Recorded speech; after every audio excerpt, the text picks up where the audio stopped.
Hi guys, welcome back to the Silent Storm. In my last video, I introduced myself and how I started up my level up betterment journey. And today I wanted to discuss how earlier on in therapy, when I first started, my therapist came to the conclusion that I had alexithymia.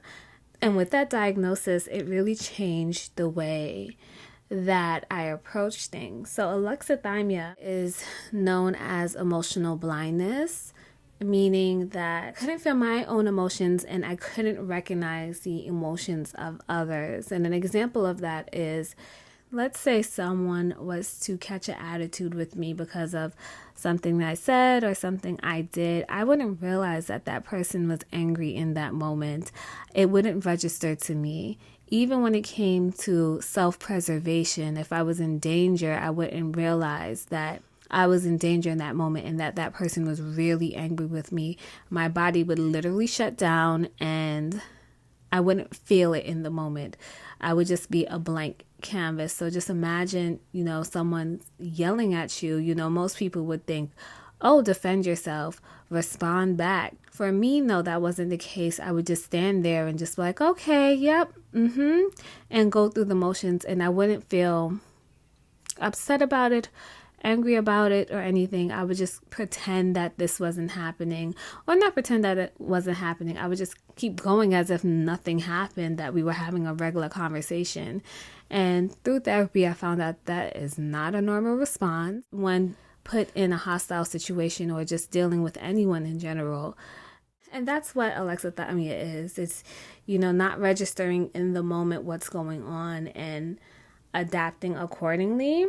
Coupled with my therapy, I also decided to research more about this, I wouldn't say disease, but I would say disorder. I found out that alexithymia is developed one or two ways. It's either that you're born with it. It's commonly found in those with autism, and 1 in 5 people who have autism tend to have alexithymia, or it develops over time as a trauma response. And in my case, it developed as a trauma response. And me and my therapist discussed ways that I could become more self-aware with myself and others. And I knew that my weekly sessions weren't going to be enough, and I had to be more proactive in my journey and to do stuff outside of therapy. I decided to learn how to do the tango because it's about improvisation. I had to be in the moment. I had to be attuned to my dance partner to tap in to what their next move was going to be. So it made me a little bit more alert and more attentive. And then through therapy, my therapist had me name and label the emotions that I was feeling, even if it was after the fact. Because honestly, even anger, I didn't even know how I felt when I was angry, or to describe that I was feeling angry. So even now I label, if I'm in a situation I'm annoyed, I say, oh, this is annoyance. Like I have to remind myself from time to time that this is the emotion that I'm feeling. So that's also been very helpful in helping me address the alexithymia disorder. And also, I have been developing my emotional awareness by creating an internal monologue. I did not have that before. And an internal monologue is basically you having your own voice in your head talking to you before you say things. And I'm going to do a video on how I work through it, developing it. And it's not perfect. Everything takes time. Nothing in this journey is going to happen overnight. I started my journey in 2022 and I'm still learning things. I'm still addressing some of the symptoms of the alexithymia even till this day. Because, when you get triggered, if you've been doing something for, let's say, even a month or a year, it becomes a habit and then you fall right back into that habit when stressed. So I'm working on maintaining not falling back into that habit. And also another big one is finding your triggers. I cannot express how important finding triggers were for me, in addition to feeling the feeling in your body, which I know if you have this disorder, it is not easy to feel the feeling in your body, and it's going to take time to discover that. And I will also do another video on feeling feelings, because how are you going to feel feelings if you don't even know what you're feeling, if that makes sense. But finding triggers also helped a lot with my alexithymia, and knowing, okay, hostile situation, I'm going to shut down. I realized that, so I make sure, or I try to make sure, I don't put myself in situations where I am dealing with aggressive people. I've done this by being more observant of people and their patterns, and that has helped with me avoiding those aggressive people and getting into conversations with them or conflict. And let's not be mistaken, we are going to have conflict, but if I can avoid it for now until I can figure out how to effectively deal with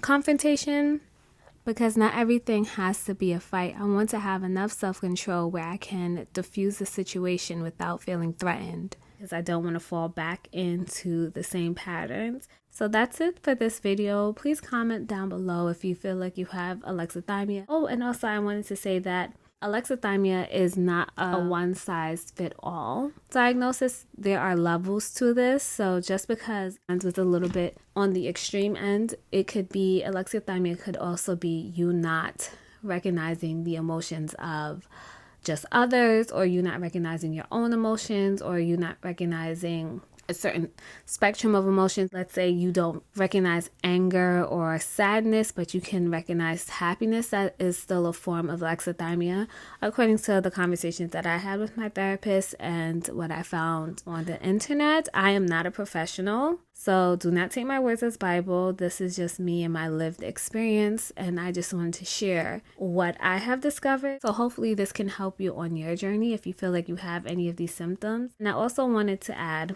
that, it does affect you in your personal life when you have alexithymia, because a lot of your relationships tend to be superficial. Because let's face it, how are you going to be close or intimate with anyone or open up to anyone when you don't even know what you're feeling? And a lot of the times I would just go with the flow when someone was talking, because I couldn't relate. I couldn't understand how could this be so devastating to that person that I was talking to, and to me it was just another day. It was just things happen and we have to move on, and I would just go through the motions of day-to-day life almost like I was on autopilot. I struggled with this for such a long time. Now reflecting back on it, I realized that I really missed out a lot on life, and I don't want anyone out there going through their whole entire life not experiencing the full spectrum of emotions that are out there.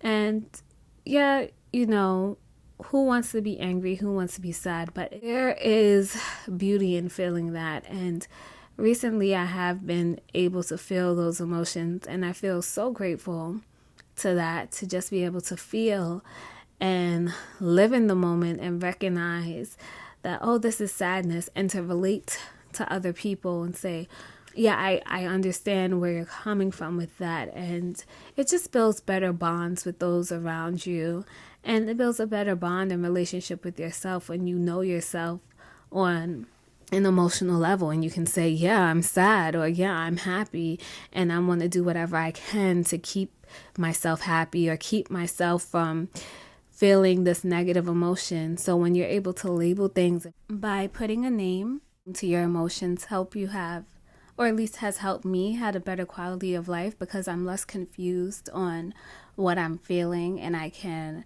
now create a little personal dictionary of, oh, this is what this is how I should respond. And it actually has helped me in real time saying, no, I'm going to walk away. No, I shouldn't shut down. This is not a safe space for me. Let me find another way.